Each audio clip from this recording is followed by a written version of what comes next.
ఈరోజు నిజంగా చంద్రబాబు నాయుడు గారు తన ఈ మధ్యకాలంలోనే మొన్ననే కలెక్టర్ల సదస్సు జరుగుతూ ఉన్నప్పుడు తన నోట్లో నుంచి వచ్చిన కొన్ని మాటలు ఆశ్చర్యం కలిగించాయి. ప్రజల్లో గ్రాఫ్ చాలా పడిపోతూ ఉంది, దానికి కారణం కలెక్టర్ల పనితీరు సరిగ్గా లేదు అని చెప్పే పరిస్థితిలో చెప్తా ఉన్నాడు. పొద్దున పేపర్ చదివితే అయ్యో అని మొత్తుకున్నట్టు. కలెక్టర్ల గ్రాఫ్ బాగలేక కాదు స్వామి, నీ గ్రాఫ్ బాగలేక పడిపోతా ఉంది, నీదేనే నీకు అర్థం కావడంలా.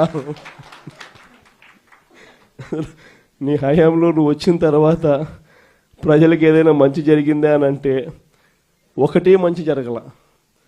చంద్రబాబు నాయుడు గారు ఈ 18 నెలల కాలంలో, దాదాపు 18 నెలలే ఉంది, ఈ బడ్జెట్ వస్తే మూడో బడ్జెట్ ప్రవేశపెడతా ఉన్నాడు.